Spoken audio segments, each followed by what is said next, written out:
ये जो मेरा होमवर्क है ये बता रहा है कि आपकी हर फिल्म के हर गाने में घाघरा, अंगिया, चोली, लहंगा ये जरूर आते थे। अरे भाई वो हो गया, अब नहीं। अब आता है, पूजा पाठ आती है, अब आता है।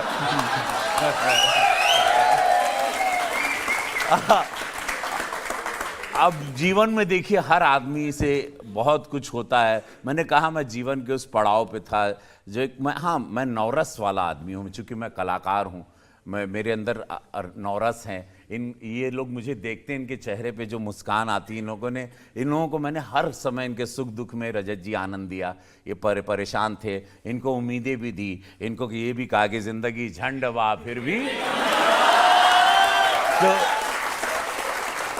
और फिर इनको नमः पार्वती पते हर हर महादेव भी बोला, और ऐसे अनगिनत डायलॉग्स भी जो देश ने प्यार किया, और यूथ उसको लेके मेरे साथ चलता है कई सालों से। लेकिन मैंने देखा कि बाद के दिनों में थोड़ा बदले और फिर आपके गाने हो गए जीन्स टी शर्ट पहन के घूमे गोरिया, सूट सलवार के दिन चले गए।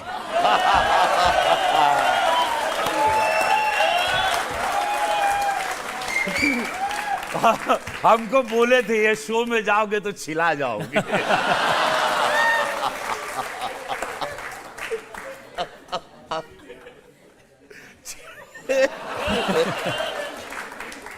हाँ रजत जी, अब मैं इसके निशब्द हूं, मैं क्षमा मांगूंगा कि अगर मेरे से किसी को कि किस किस बात की क्षमा मांगेंगे। अनगिनत बातों की, क्योंकि सबसे ज्यादा चर्चा उस हीरोइन की हुई जिसके साथ आपने एक के बाद एक 14 फिल्में की, वो नगमा जिनके साथ आपका अफेयर चला था। नहीं।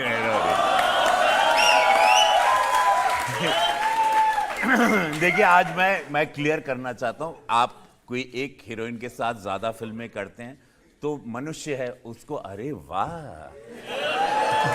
अरे वाह दूठे पिक्चर अभी 4 हो गई, कुछ तो चल रहा होगा, कुछ तो पकौड़ी बन रहा होगा।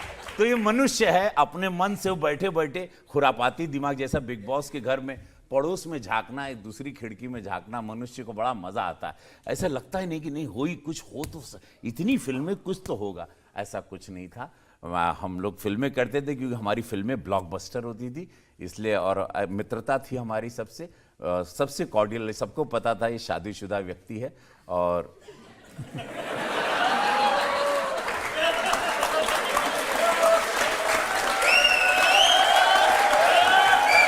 देखिए रविकिशन जी, लोग यही सोच रहे हैं कि प्रॉब्लम यही होगी कि शादीशुदा थे और वाइफ ने कहा कि वो आंखों से गोली मारे, मैं असल में गोली मार दूंगी। हाँ देखिए, मैं अपनी पत्नी प्रीति शुक्ला हैं, उनसे मैं सम्मान भी करता हूँ और मैं बहुत डरता भी हूँ, और मैंने पहले भी कहा है कि मैं उनके पैर भी छूता हूँ। और जब वो सोई रहती हैं कितने बार, क्योंकि वो जब मेरे स्ट्रगल में, जब से वो मेरे साथ आई और मेरी ज़िंदगी में काम मिलने लगा, मेरे घर में वो लक्ष्मी के रूप में आई। तो मैं मेरे दुख की साथी, जब मेरे पास पैसे नहीं थे, कुछ नहीं था, तब से वो मेरे साथ हैं। तो वो ये बात तो पूरी इंडस्ट्री को क्लियर थी कि ये अपनी पत्नी के प्रेम में पूरा लीन है, पूरा। लेकिन ये सच नहीं है कि आपको इस जंजाल से बचाने के लिए आपकी पत्नी ने आपको बिग बॉस में भेज दिया कि 3-4 महीने बंद रहेगा तो ठीक हो जाएगा? अरे राम, आज तो नहीं बचेंगे, ये शो के बाद अब घर कैसे जाऊंगा। खैर, आज चूंकि अब गोरखपुर सुन ला हो, गोरखपुर आप लोग भी जान लें अपने सांसद को कि यस, आप लोग के मन में भी बड़े ख्याल आते होंगे मेरे बारे में, अक्सर हीरो के बारे में या फिल्म इंडस्ट्री के बारे में बहुत सारी धारणाएं हैं, बहुत सारी चीज़ें लोग सोचते हैं, लेकिन ऐसा नहीं है। हीरो भी एक नॉर्मल व्यक्ति होता है, हीरो भी एक सिनेमा में काम करने वाला व्यक्ति भी वैसे ही भावुक होता है, उसके लिए भी अपनी परिवार की, पत्नी की जिम्मेदारियां, बच्चों की जिम्मेदारियां, देश के प्रति भी बहुत रहती है। बट या मेरी वाइफ वो चाहती थी कि ये 3-3 4-4 शिफ्ट कर रहे हैं, थोड़ा सा एक तो पैसा आ गया था, थोड़ा गुरूर आ गया था मुझ में, थोड़ा घमंड आ गया था, शायद मुझे लगता है मैं ऐसा कोई टेढ़ा चलने लगा था। हाँ, पहले नहीं, नॉर्मल स्ट्रगल के टाइम आप ऐसे बैठे, जब काम वाम आने लगता फिर ऐसे होते, फिर ऐसे हो जाते हो। तो आदमी टेढ़ा होने लगता है। भैया कल तक तो ठीक थे तुम, पिक्चर के हाइट हुई ऐसे हो गए तुम। तो वो मुझ में भी आ गया था कि हम थोड़ा ऐसे कि ऐसे लगे अरे वाह सारी फिल्में ब्लॉकबस्टर ही हो रही हैं, तो थोड़ा पगला भी गए थे हम। तो उसमें पत्नी ने सही राय दी कि एक नया शो आ रहा था बिग बॉस का फर्स्ट सीज़न, उन्होंने कहा चले जाओ, और बड़ा रोग आके मैं उसमें गया। ऐसे ही इतना बड़ा सेट उसी में बंद हो गए हम। और हाँ, लेकिन जीवन जब मैं वहाँ 3 महीने बाद निकला उस शो से, और वहीं से ज़िंदगी झंडवा बोला था, उसी घर में किसी को देख के बोला था, और मैं फिर बहुत पॉपुलर भी हो गया और मैं बहुत नॉर्मल हो गया। मुझे वो 1 दिन 7 दिन मुझे अध्यात्म शिव सब कुछ दिखाई दिए, क्लियर हो गया। पत्नी बच्चे सब, जीवन एकदम सॉर्टेड हो गया, एकदम क्लियर करके। और फिर मैं 3 महीने बाद एक बहुत बड़े कैद से बाहर निकला, और अध्यात्म का कैद था बिग बॉस मेरे लिए, और बिग बॉस ने मेरी ज़िंदगी में बहुत असर किया। मतलब बिग बॉस ने आपको सुधार दिया।